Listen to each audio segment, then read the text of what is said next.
guys! Once again, welcome to my channel. And ngayon, ipapakita ko sa inyo kung paano ang pagluluto ng fried Japanese udon. Pero bago po niyan, sa mga hindi po subscribe sa akin, pwede pong mag-subscribe. Marami po kayong matutuhan sa aking channel sa pagluluto ng Chinese food at saka Filipino food.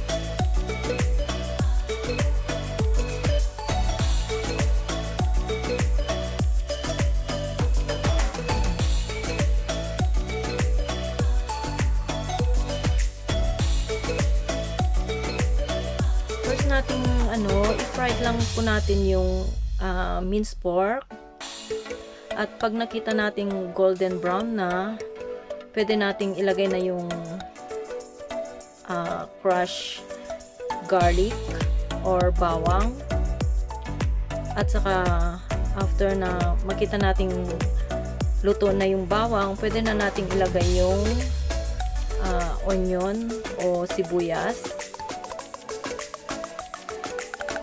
Lutuin lang natin hanggang sa maging golden brown po.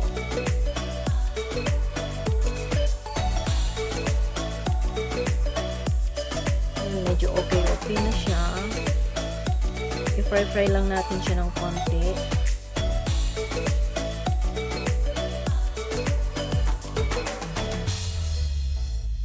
Tapos, lagyan na natin siya ng Knorr Powder po. At saka konting soy sauce para maging maganda po ang kulay.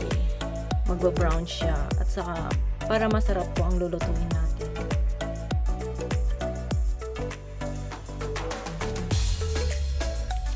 Tapos lagyan din po natin siya ng oyster sauce. Depende po sa gusto ninyong measurement, kung gusto niyo ng maraming oyster sauce na ilagay, ganon. Tapos ilagay na natin po ang i-fry natin na ngayon yung udon. Yan po yung sinasabi kong Japanese udon.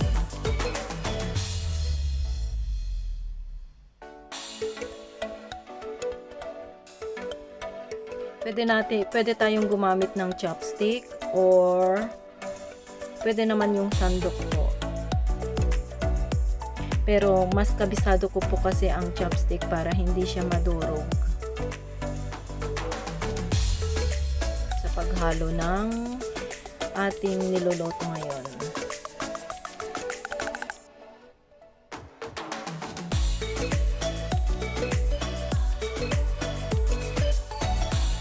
Lagyan din natin siya ng dark soy sauce para po maganda ang kulay at saka para na rin po sa magiging taste para mas masarap po ang ating niluluto.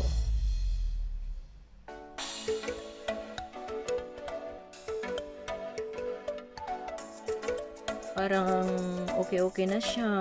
Depende po sa gusto ninyong optional naman po.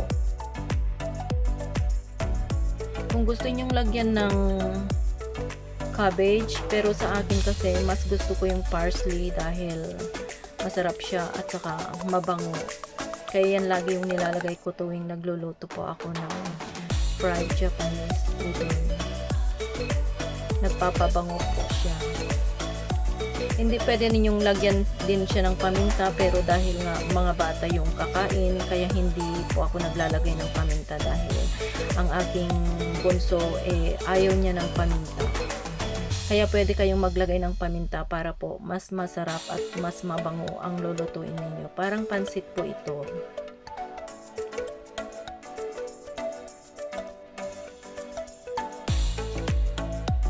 Ayan siya. O di po ba masarap? Masarap ang tingin. Masarap siyang tingnan. At pag natikman, mas masarap din po siya. Tapos na po sa ating pagluluto. Ito na po ang ating finished product.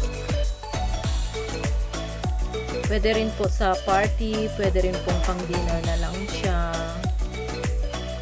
pwede pong serve sa mga party at sa mga special occasion o pampamilya po.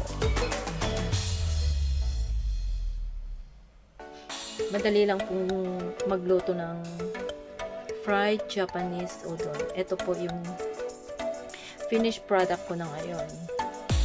Maraming salamat po at saka sana po lagi nyong panoorin po ang mga videos ko. Marami po kayong matutuhan sa ating channel sa pagluluto ng Chinese food, Japanese food, at saka Pinoy food. Pwede rin pong mga Western food po. Maraming salamat. Thanks for watching. And please don't forget to subscribe and don't forget to like, comment, and share na rin po sa mga kakilala ninyo. Maraming salamat po.